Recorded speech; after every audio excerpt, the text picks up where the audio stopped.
کدي د خیر لاره جوړه کړل، د دینداري لاره دې جوړه کړل چې هر څونه انسانان پر دغه دینداري باندې روان دي.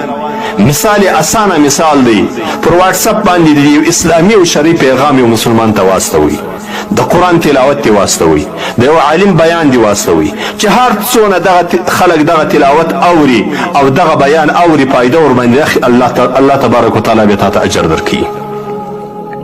او کچېرې ته راولاړ سوې یو ناروا شی دی واستوي، یو فلم دی واستوي، مسخري دی واستولې، نارواوي دی واستولې چې هر څونه انسانان په دغه ناروا په کتلو باندې اخته دي، په اورېدلو باندې اخته دي، په شعرولو باندې اخته دي. د دا ټولو انسانانو علاحده ګناه ده، خو د دوی د ګناهو ټوله جمع کېدل ستا په کاته کې کېږي.